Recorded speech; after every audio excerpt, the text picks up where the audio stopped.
I'm about to make the best installation video ever. Alright, Chad, I messed up. It's a blue one.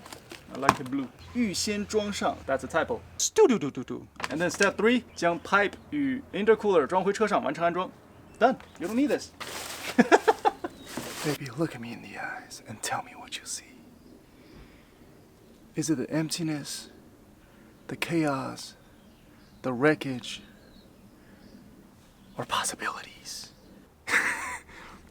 Look how much space I have out here.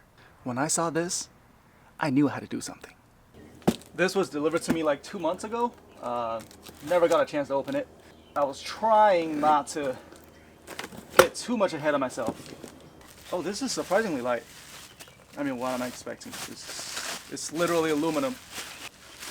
This is the one-piece turbo inlet. And this is the second half of the charge pipe. Here's a coupler that connects 2 charge pipes together. Here's an installation instruction. 1 page, very simple. 感谢您选购 FTP Motorsport 的强化进气管产品。我们已经在我的产品上预先装上 that's a typo. 预先装上我们专属设计的 O-ring， 带有1年保固。See? Very good. 请卸下原厂管，将连接涡轮端的 FTP 专用 C 型插销和 O-ring 移至连接器上。Plain and simple, very straightforward. And then step 3, 将 pipe 与 intercooler 装回车上，完成安装。Done. You don't need this. I think this is made in Taiwan. I don't know, it doesn't say. And also, I got the BMS intake. This one connects, I think, to this. One way or the other. Oh yeah. It's a blue one. I like the blue. Almost the same color as my Mustang. The quality is great. The welding is great. There's no burrs. I don't know what you call it. I can't tell if it's hand welded or machine welded, but it looks good. Interesting. There's a welding mark inside, but there isn't any outside. So I feel like this might be 2 pieces of pipes welded together, and then they just sand it down very well from the outside. Also, the reason I went with this, well, there was no reason. It was just a good deal. I compare the price, and this kit, adding up together, is cheaper than any other combination if I bought stuff like individually. So, and I feel like everything on the market is relatively similar. So, there wasn't any reason for me to choose one over another. Man, with this much space, I'm about to make the best installation video ever. Now, with the front section of the airbox already knocked off during the crash, this is the only thing that I need to deal with today. You locate this connector, pull this pin, disconnect it, and just push this down. Next step, we are removing this section just for easier access. Get yourself a flathead screwdriver. There you go. And this is what muffles the turbo noise. If you want to hear this doo-doo-doo-doo-doo, I mean, you probably won't hear that from this engine, but yeah, this is one of the reasons that it doesn't have it. For this step, you can get 2 picks inserted from each side. Make sure the fin doesn't snap back, and then you can just wiggle it out. There it is. Now going further in, we are removing this piece. Just use your hand. There it is. Alright, Chad, I messed up. This one just popped off. I was just gonna see if I can get it off the first try, but when I pry it off, this thing just popped off. So you get the idea. But I also captured it with my phone, so insert some P-roll.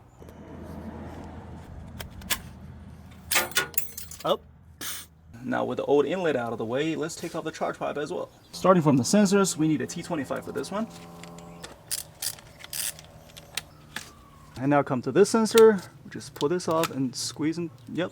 And use a flathead screwdriver. Yep, get this out of the way.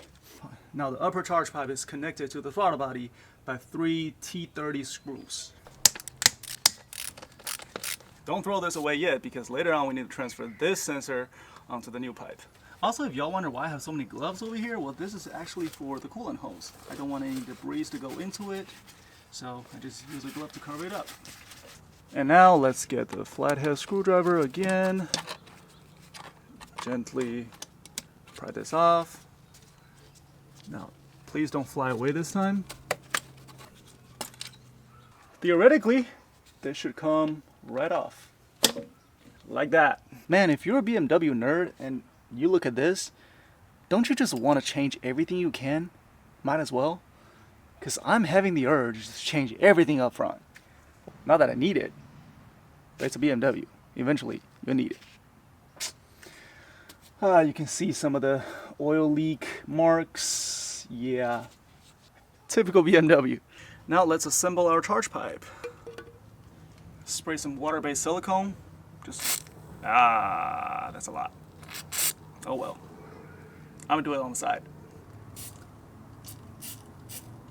Slide the narrower side in. Now same thing to the upper charge pipe. This is really just for the lubrication and the protection for this silicone coupler. Alright, you don't need to tighten it up because later on you'll have to adjust it anyways. Alright, you open up the spring clamp. I don't know what you call it actually. And lube it up. Don't worry, this is water based. Push this in. And once you think it's in, yank it a little bit. Make sure it's actually in. And it's just, wow, it's perfect. It's literally perfect. Remember, always hand tighten it first. And if you feel a little resistance, just wiggle the pipe a little bit. The last thing you want is cross-threading the throttle body and you have to buy a whole electric throttle body. That's a lot of money right there. Now, I looked all over the internet and I could not find the torque spec for these 3 screws or bolts. So if you know the torque spec for these, comment below because I want to know as well. And also, I didn't see any Loctite residue when I took it off, so I assume that they don't require Loctite either. So as for now, I'm just gonna keep going until I hear my ancestor saying, that's tight enough. Yep, I heard that. And then you get a 17mm wrench. Just twist this off. That should be tight enough. Get a 5mm Allen key. If you don't have water-based silicone, I think any grease would work because the last thing you want is nicking the O-ring, and that's tight. There it is.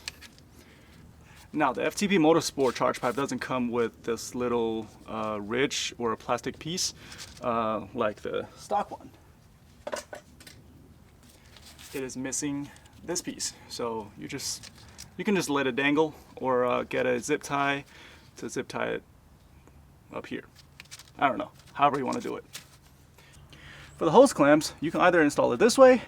Later on, if you ever need to service it, you need to get a socket and then reach down from here, or you can flip it and have the nut or the bolt facing this way, and then you can use a screwdriver and reach it from the top like this.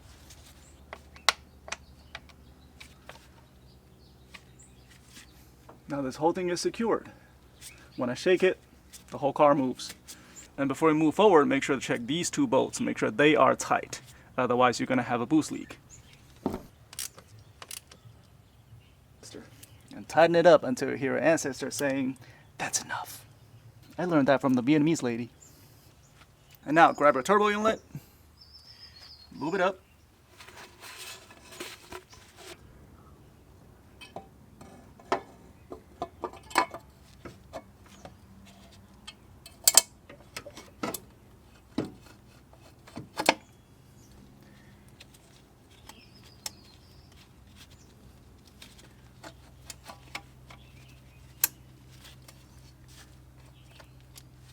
There it is. Again, give it a little yank. Make sure it's actually on. Yeah, I'm pretty sure it's on. And now reconnect all of the sensors.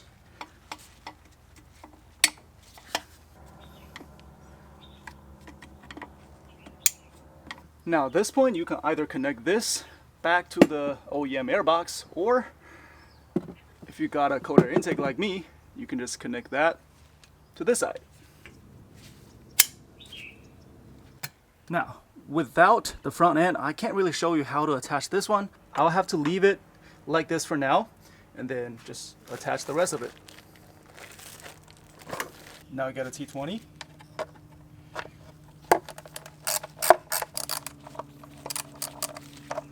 Now I don't know if this is directional, but when I took it off, it came off like this. So the sensor side is up top and the label side is at the bottom. So when I install it back in, I'll just keep it the same direction. Get yourself a 2mm Allen key.